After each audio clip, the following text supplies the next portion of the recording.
As you can see behind me, that there are homeless people sitting on the curb right in the front of the Thomas and Jones funeral parlor.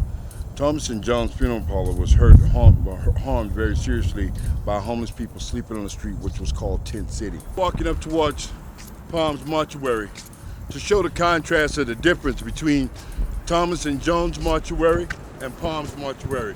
How different that the parking lot is in itself. Because of what St. Vincent is doing, they're killing Thomas and Jones' business. Thomas and Jones last summer sincerely complained about the Tent City and people being there and stopping there and hurting their business. They have not done anything to change it by the way St. Vincent is utilizing the sidewalks. And for them to say because they don't have the insurance is just wrong. If you would look over to Thomas and John's, you will see the big difference in the business completely. It's like day and night. If you look at the difference in this parking lot compared to Palms Mortuary, they have killed this business. They have killed Thomas and John's business. You see, nothing's there. As long as these people continue to do this, they will continue to kill this man's business. This man complained and asked us to move as I slept right here on this sidewalk next to this telephone post.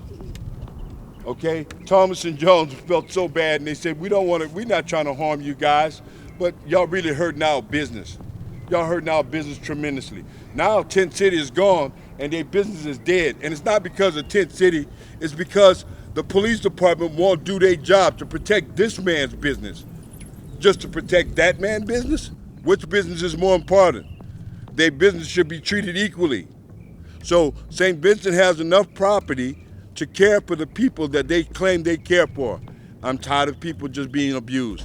So I demanded with the organization in which I run, People United for Justice, that the police department remove people from standing in the side of St. Vincent's for the reason for them to go into St. Vincent at night for shelter.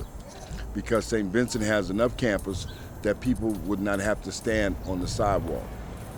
Well, the police department saw us do this on April 9th, and on April 10th they removed that, wouldn't allow anyone to stand on the side of the street by St. Vincent's.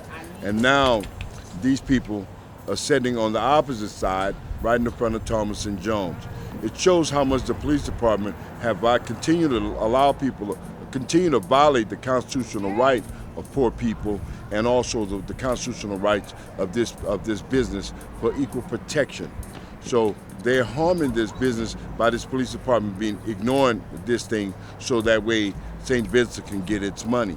Mr. Jones is leaving for the day. Have a nice day, my brother.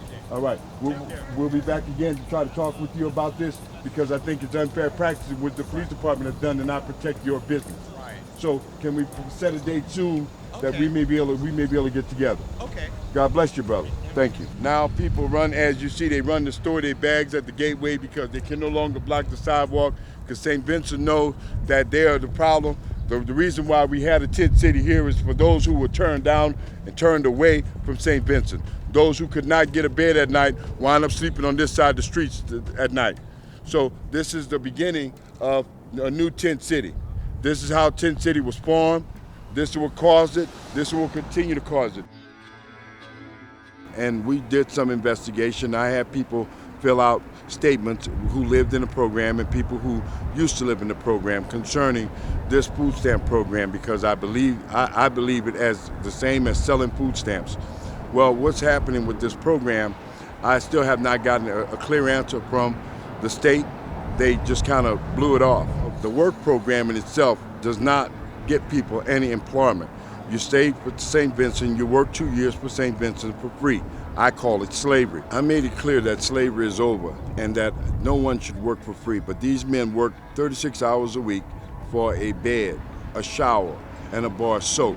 And that bed is paid for by HUD, as I've said. Well, this work program does not ever put people to work and never give people a job. Well, they do give some people a job. They can work for St. Vincent as a security guard at St. Vincent's. Most of the people who worked in that program have never gotten a job from St. Vincent, nor did St. Vincent do anything to help them. The city gave St. Vincent $1.2 million in order to open an employment office in which the public cannot use.